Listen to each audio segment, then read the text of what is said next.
So this is a part one to using both of my books in a way that would help you. So if you have the first book, Kingdom Budgeting for Women, you can turn to the back chapter 10 and you're going to see some examples there of some budgets you can use. You can use these to help you craft your own budget. Single budgets, two-person budgets, supermarket lists, meal plans are there. You're going to have your savings and your reallocation of fund saving plans. There is space for you to do your monthly budget and a supermarket list. So this book provides you with the opportunity to get started even with your meal plans. But if you have the second book, now you have the opportunity to do way more. This book has about 204 to 206 pages, and we have the opportunity for you to craft everything you need as it relates to your finances.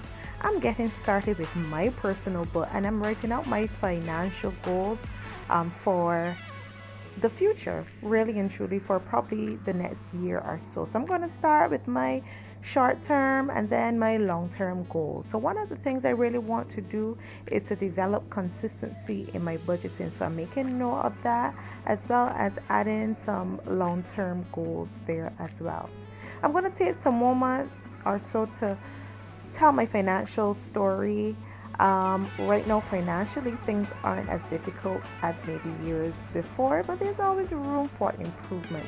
So I'm making note of everything that I want to as it relates to my financial story. So I'll have a place to look back to and review. I love to review. So I'm telling my financial story. And as I said, there's always room for improvement. I'm surely not where I want to be as yet, but I'll get there by the grace of God. Now I'm starting with the first chapter in my book, my first diary log. I get to write out my to-do list. The book is crafted in such a way that you have so much space to write your to-do list for the month. I try to keep my to-do items, basically large items I need to accomplish for the month. And I did it this way because sometimes I find I run out of space when I am writing my to-do list. So I crafted it in such a way that I would have extra space to use. And remember, this space is for not a day, but the month, because you're looking at budgeting on longer periods. I also have an investment log, so I get to note any investment that I want to make for the month. And I do have an investment that I want to make in my son's business, J Pro. Oh, this is the exciting part for me. I'm starting to get my mind thinking about my meal plans for the month. So before you go into the supermarket, you want to have an idea of some of the meals you're going to prepare. Okay, you don't have to make your meals extravagant. Make them easy and suitable for your type of living. So if you're extra busy, you don't want to stress yourself doing too many things. And remember, leftovers can be used for a meal.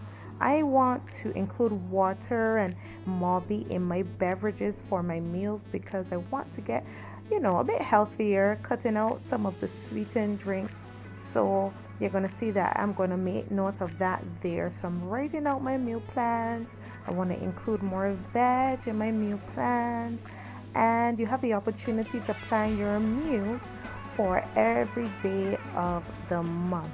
So you have adequate room to make your meal plans. Yes, of course, some days you may deviate from what you have written, but at least you have a guide to get you started. And this is so helpful. Why is it helpful? Because it gives you an idea of what you need to purchase when you go into the supermarket.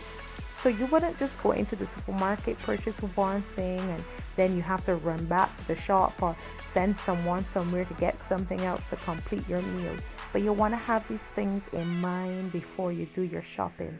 It's all about preparation. And I'm already thinking long and hard about my meals because I wanted to try some different things. So I did a week of meal planning and I'm showing you the room that you have for your meal plans. Here's my favorite part, the supermarket list.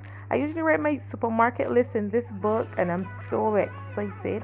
Let me use a Bajan word, fussy. I'm so fussy to write my supermarket list in my Kingdom budgeting diary. And it remains almost the same every month. Few changes, but there is a basic structure. And I'm glad that I have my Kingdom budgeting diary because everything is listed in my Kingdom budgeting diary now. And this book that I had other things in the book. And so it's good to have a place where it is a space solely for your budgeting experiences. So you get to put your meal plans, you get to put your supermarket list, you can put your monthly budget there, and it is perfect to take with you on the go. Okay, because I take this book with me.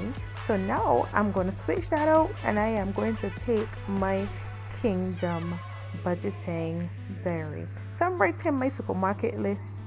I have some fruit there. I have some snacks for the kids. I have some juices, some tea. Some of my favorite items will be there. And when I say favorite items, I really love the supermarket.